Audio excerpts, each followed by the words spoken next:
Una, bagamat welcome natin yung desisyon na sila ay ma-acquit para doon sa illegal possession of firearms, ammunition, and explosive charge, disappointed kami doon sa desisyon na sila ay makonvict para doon sa financing terrorism charge. Hindi pa kami sa ngayon makakapagkomento ukol doon sa batayan nung naging desisyon. Ano yung legal and factual basis para sila ay i-convict.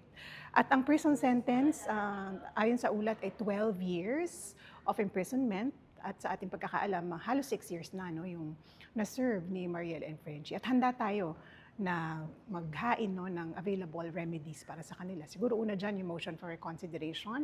At tinitingnan din natin yung motion to set bail kasi talagang alam nating lahat na wala nang batayan para sila ay patuloy na ikulong sa female dorm ng Tacloban City Jail. Kami rin ay nag-aalala sa magiging implikasyon ng conviction nila. Ito ba ay maglalatag ng president? Kasi tandaan natin, marami pang ibang kaso ng financing terrorism affecting human rights defenders, religious people. Remember, merong 16 na kinasuhan sa RNP NMR at ito ay nailipat na sa RTC of Taguig City.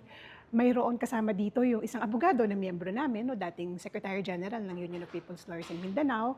Sernet, isang NGO na kumakalinga sa mga maralita ng rehiyon, ng iba't ibang rehiyon sa Visayas. Isa doon ay isa ring abogado na miyembro namin. Matindi yung implikasyon nakikita namin sa kasong ito. And we will comment further once we read the decision in full.